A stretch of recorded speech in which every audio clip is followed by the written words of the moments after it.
मी कायम माझ्या आयुष्यात मी प्रिन्सिपल होती, कुणाशी स्पर्धा करत नाही. स्पर्धा स्वतःची करायची. कालच्यापेक्षा आज चांगलं काम करायचं, आजच्यापेक्षा उद्या चांगलं काम करायचं आणि आपल्या कामाने अनेकांचा फायदा व्हावा, अनेकांचं आयुष्य उजळायला मदत व्हावी आणि आपण एक कुठेतरी खारीचा वाटा उचवा. आणि आपण कायम we are instrument of God, ही जर भावना कायम मनात ठेवली ना, की जन्म इतका असतो की पहिला दिवस माहिती असतो, शेवटचा दिवस लिहिलेला असतो, फक्त माहित नसतो. मधल्या काळामध्ये आपलं काहीतरी जे काम करायचं असतं, ज्याने काहीतरी इम्पॅक्ट व्हावा असं काहीतरी काम करायचं.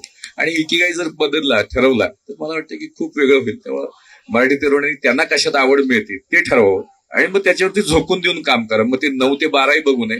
माझे ऑनेस्टली मी वर्षातले 4-5 दिवस सुट्टी घेतो. मगाशी चित्रपट वगैरे म्हणतो, मी तसे चित्रपट बघत नाही, मूवी नाटक फारसं काही आवड नाही ऑनेस्टली. पण तुम्ही रविवारी माझ्याकडे सकाळी 8ला आलात तर माझ्याकडे मिटिंग चालू असते, कुठली तरी रात्री 10ला असते मिटिंग चालू असते. मिटिंग अशी असते की ज्यात स्केलेबिलिटी येईल, अफोर्डेबिलिटी, स्केलेबिलिटी आणि सस्टेनेबिलिटी येईल असे उद्योग बघायचे, ज्याने बॉटम ऑफ द पिरामिडला मदत होईल.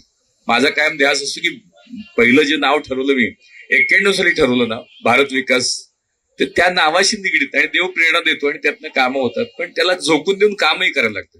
देव बसून घरी देत नाही, म्हणजे धीर आली खाटल्यावर असं कधी होत नाही आणि घड्याळ कधी बघायचंच नसतं. सो